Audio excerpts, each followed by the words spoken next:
Competition जीत गए पूरा गांव पूरा के सफनी कंपटीशन घंटा जीत गए कंपटीशन जीत गए। हाँ, तो इस प्रकार हमारे बीच पर्ची आ चुकी है। आप सबसे बता दें साथियों कि इस कंपटीशन को आजमगढ़ का लौंडा जीत चुका है।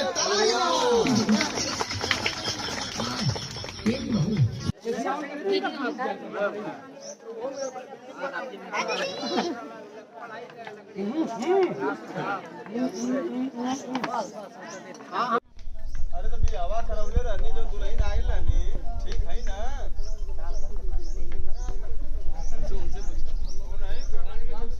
बियावा भाई तो रहनी गुआर लगा नहीं ना पटिया वाला ये गांव के कई हमारा प्रधान के दौड़ा के आ देखा बाजार में गांव का मुखिया तोरे गांव के प्रधान खतरे में ना हो घंटा बढ़िया तो ले लो चल जा का पर ना हो सही सबसे तो मार सही है प्रधान आओ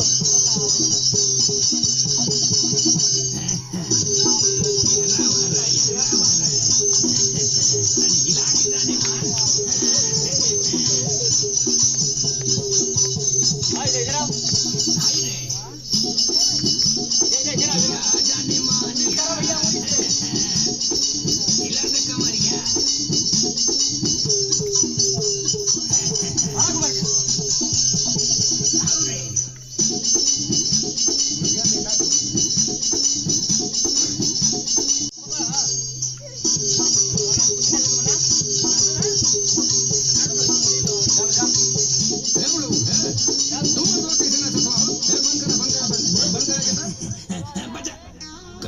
कैसा ना भैया तोहर कौन बंद का धला बजावा लगा था पूरा फौज गई ना बजा बाउता कागरन वाली बात ना कर जरा नाचा बुढ़िया अच्छा देखो तो 50,000 का इनाम लगल है। आजमगढ़ बलिया कलवंडा भिड़ल हमें अब तू अइला तक गछ दे बिछवा में कूद गईला।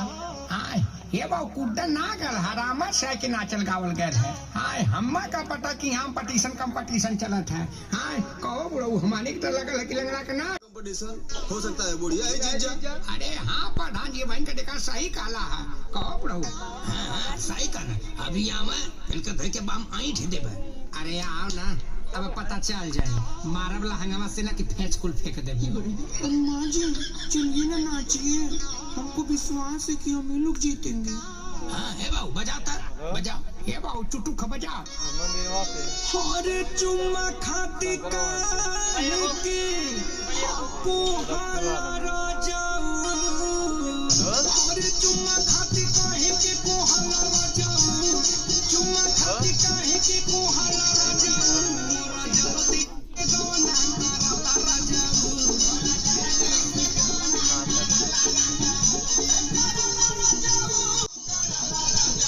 मोरा ज्योति से गाना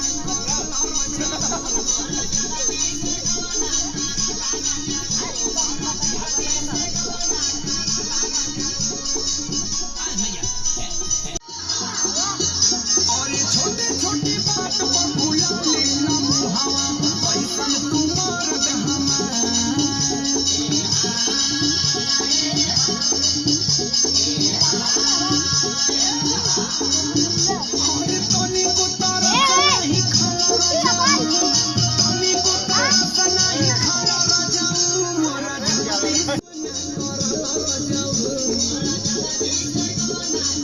क्या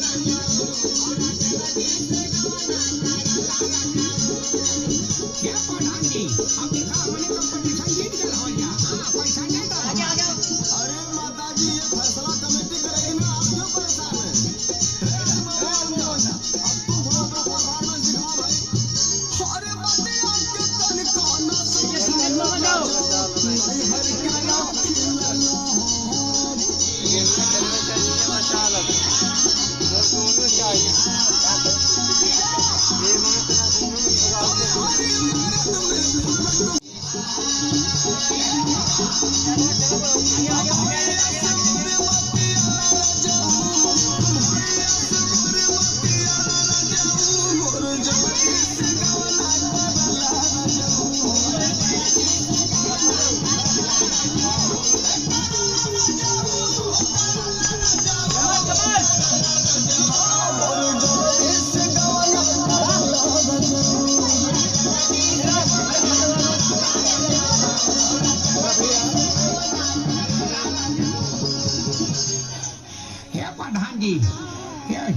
प्रधान जी अब तक जीत गए बगलों की नाक कटा के धर लो, कंपटीशन जीत गए। हाँ तो इस प्रकार हमारे बीच पर्ची आ चुकी है और आप सबसे बताती हूँ कि इस कंपटीशन को आजमगढ़ का लवंडा जीत चुका है। तालियां। अब जा एक का महीना का बाद ही प्रधान जी का गणिया साफ कर दिया